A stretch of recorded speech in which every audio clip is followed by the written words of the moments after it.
তোমরা কেমন আছো? আশা করি ভালো আছো। আমিও ভালো আছি। আজ আবার একটা নতুন রেসিপি আমি তোমাদের সাথে শেয়ার করতে যাচ্ছি। আজকের রেসিপি আমি তৈরি করব কোকোনাট বা নারকেল দিয়ে।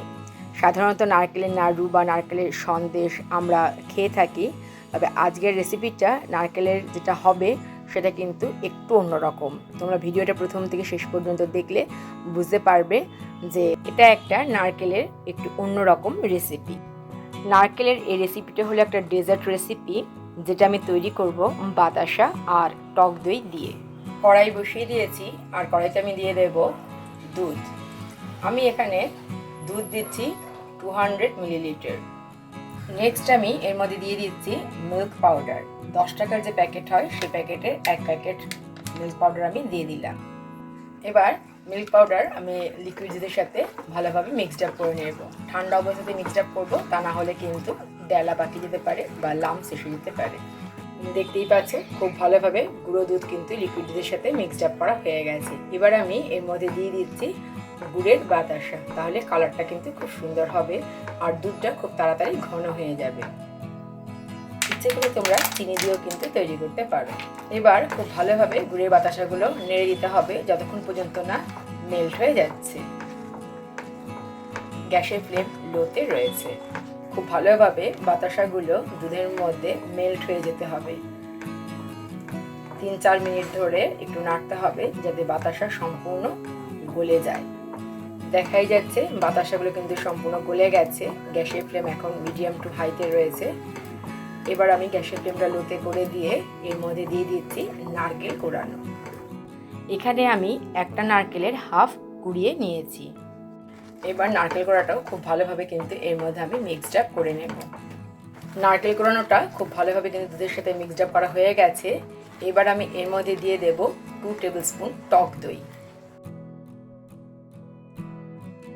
টক দই দেওয়ার পরে খুব ভালোভাবে আমি মিশিয়ে নেব। দেখাই যাচ্ছে টক দইটা কিন্তু খুব ভালোভাবে মিশে গেছে, তবে টক দই থেকে যে জলটা বেরোয় তার জন্য এখনও একটু পাতলা ভাব রয়েছে। এটাকে আমাদের সম্পূর্ণ ড্রাই করে ফেলতে হবে। 5 থেকে 6 মিনিট নেড়ে নেওয়ার পরে দেখা যাচ্ছে যে অনেকটাই কিন্তু ড্রাই হয়ে গেছে। আর গ্যাসের ফ্লেম আমি এখন অফ করে দেব। এটা একটা প্লেটের মধ্যে রেখে দেব ঠান্ডা হওয়ার জন্য। একটু ছড়িয়ে দেব যাতে তাড়াতাড়ি ঠান্ডা হয়ে যায়।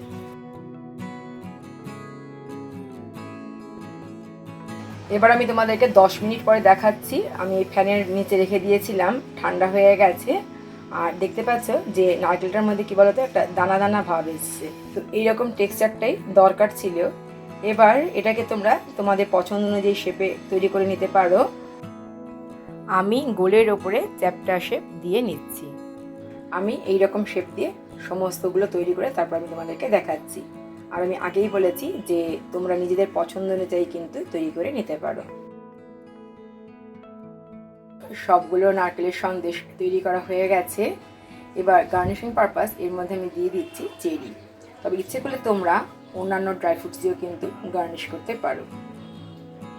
গার্নিশিং সম্পূর্ণ কমপ্লিট। নারকেল নাড়ু তৈরি না করে একবার এরকমভাবেও কিন্তু নারকেলের প্রিপারেশনটা তৈরি করে দেখতে পারো। আশা করি তোমাদের ভালো লাগবে। ভিডিওটা প্রথম থেকে শেষ পর্যন্ত দেখার জন্য অসংখ্য ধন্যবাদ। অনুরোধ রইল বাড়িতে একবার এভাবে তৈরি করে খাওয়ার জন্য। তাহলে আজ এই পর্যন্তই। দেখা হবে তোমাদের সাথে আবার নেক্সট ভিডিওতে। ততক্ষণ পর্যন্ত তোমরা সকলে ভালো থেকো। টাটা।